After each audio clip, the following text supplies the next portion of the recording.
pupunta kami doon sa Jokerhof. Magpipick kami ng what are we going to pick? Cherry. Look, meron siyang may hawak siyang, show them what you, may hawak siyang lagayan. Ang dami namin kukunin. Kasi sabi niya, what we're gonna do? Jam, right? Yeah. Ayan, so lalakad na kami. Nagpark lang kami and then pupunta na kami doon. So, let's do this. Ang init-init pero nag long sleeve ako. For the sake of cherry, kailangan tayong mag-red. Itong aking kasama sabi ko mag-red siya, ayaw niya. So, ako na lang. So, ayan. So, let's do here walking. So, ayan, naglalakad na kami. Actually, full yung parking. Nag-antay pa kami na may umalis bago nakapag-park. So, let's do cherry picking. Nakita ko siya sa lumabas siya sa aking Instagram. And then, akala ko walang self-picking dito ng cherry. Pero, dito sa place na to, meron. Sabi ng asawa ko, depende daw sa sa place. So, ayan.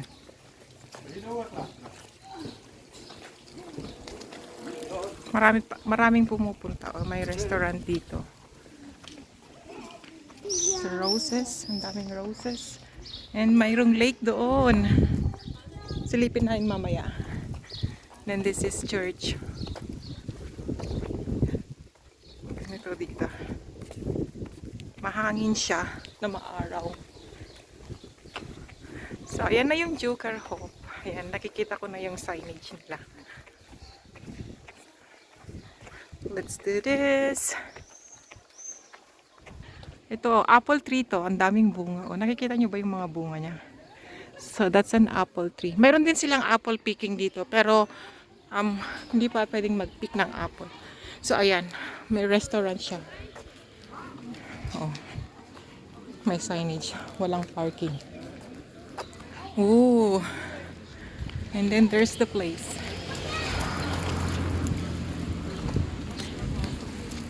So, ito yung name niya. Jokerhof.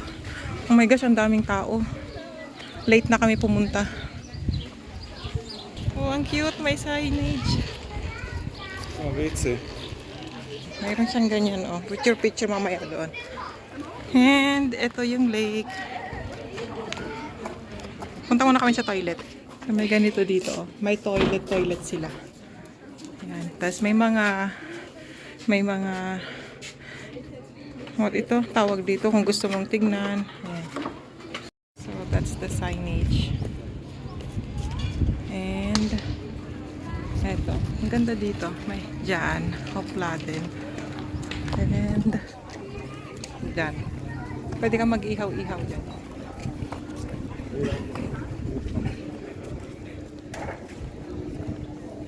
May store, may shop. Ito yung itsura nito. Ang lawak ng farm. Mayroon pang cow doon. Actually, maraming dito. Hindi lang yung may animals pa doon. Oh. May mga animals doon. Goat, I guess. And, ayan. Doon kami pupunta sa pagpipik ng kirshe.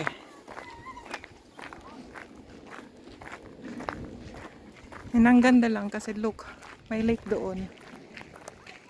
Yan. Yung mga nagbabiking. Oh, there. May ganun dito. Oh. So dito is mga apples.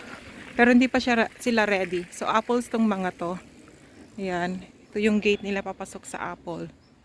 Apple farm. Ang dami. Pero hindi pa sila pwedeng kuhanin or pitasin. What? So, babalik kami kasi kailangan namin pumunta sa store para kumuha ng tag. Kasi yun, may nakalagay. Kailangan namin bumalik sa store kasi kailangan namin kumuha ng tag sa kamay.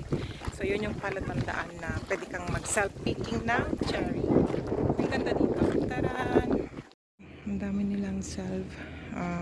homemade yung mga product dito. Ayan.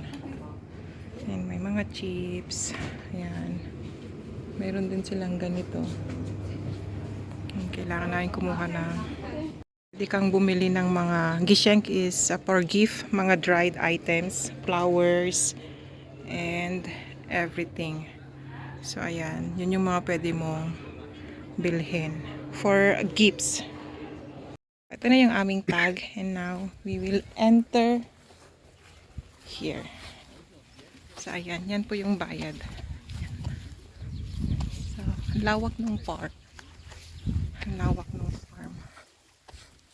Ayan. May mga names na nakalagay. Ito mga berries. I think it's not allowed yet. We can walk here or where we can walk. Wherever you want. So, ito yung buong farm. Ang lawak actually. Doon pa sa kabila. Sa mga kabila is apple. I don't know the other fruits. Pero dito mga berries. Ayan yung Johannes berries. Yung black na ginawa ko. Meron sila. Ayan. And natatanaw mo yung lake doon. Ayan. So, let's go. Yeah, I show them. So, yun yung red na ginawa kong Johannes berries. Tsaka yung black and red, meron sila dito. So, berries. Ano, what is this, babe? Raspberries.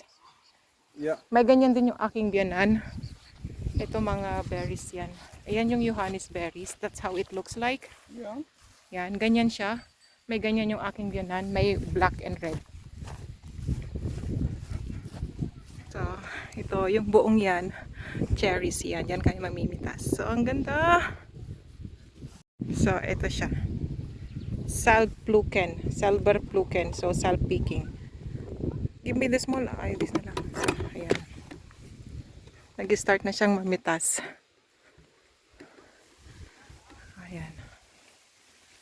And too small. Oh.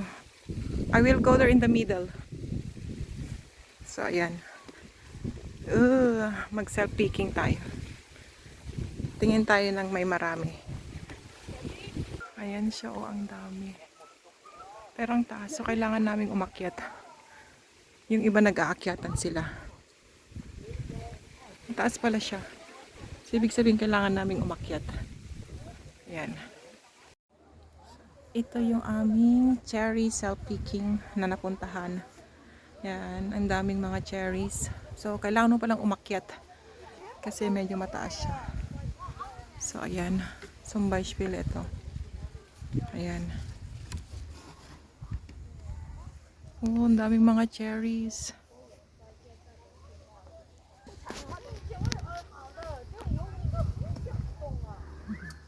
Kailangan nating umakyat para makakuha.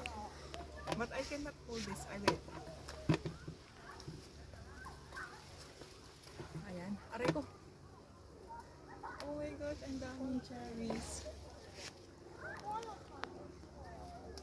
This, look. Taran. So, one.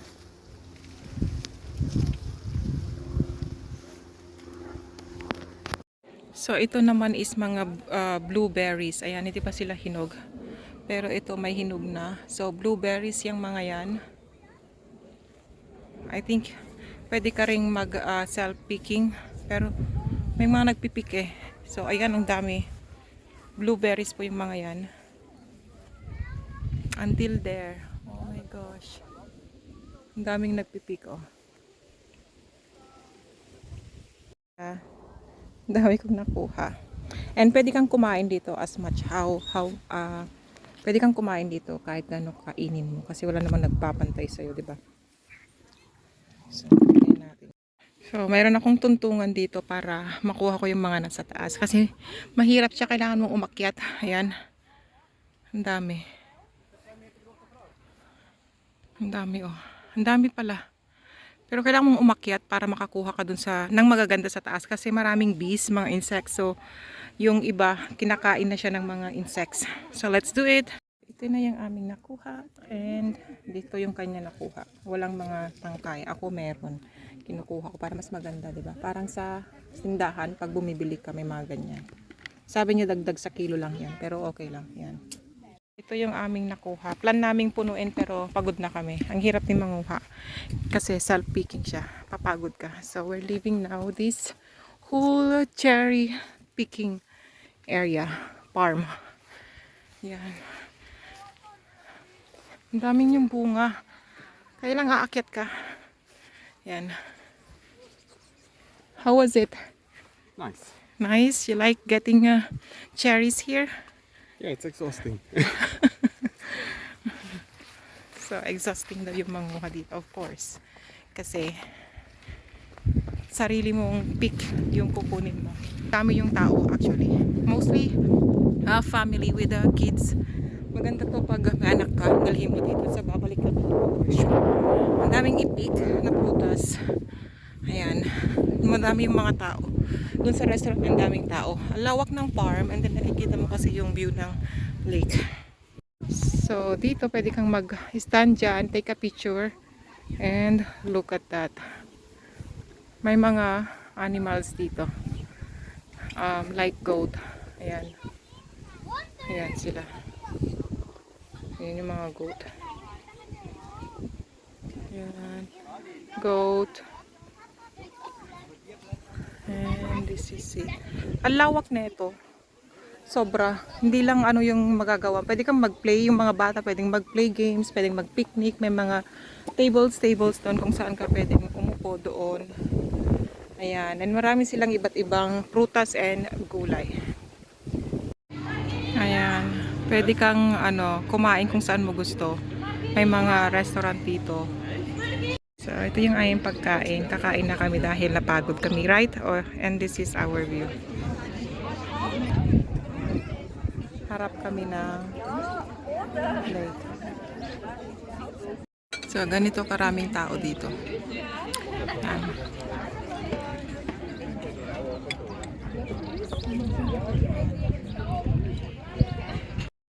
So, we're now going back home sa sasakyan kasi tapos na kaming mamitas and kumain. So, mga 1 oras din yung aming pamimitas. Kasi depende yan kung gaano karami yung kukunin mo. And we paid 20 francs dun sa nakuha namin. Hindi ko alam kung ilang kilo yun. Yan. Yan lang. Alam ko na kung ilan. Tinanong ko yung asawa ko. It's 3.7 kilos. So, usually 12 francs yung pagkuha ng or pagpitas ng 6 francs. 6 per kilo. 6 per kilo. Kasama na dun yung pagpitas per person. So dahil dalawa kami, dapat 12 lang. Pero may sarili kaming basket and nakakuha kami ng 3.7 kilos. So ayun, 20 francs. Ooh, so akala ko 6 franken, 6 francs per person. So hindi pala. Yung 6 franken pala is for 2 people na siya. So 3 for the fruits and 3 for the person. Actually, bibigyan kanila ng parang basket. 6 für die Früchte. 6 pro Kilo für die 6. Früchte und 3 pro Person. Yeah, that's 12. That is 12 nga. Yeah, that's for 1 kilogram. Yeah. So ayun. But you got 3.7. Ang gulo. Basta yun, narinig nyo. Yun, explanation. So yeah, thank you for watching.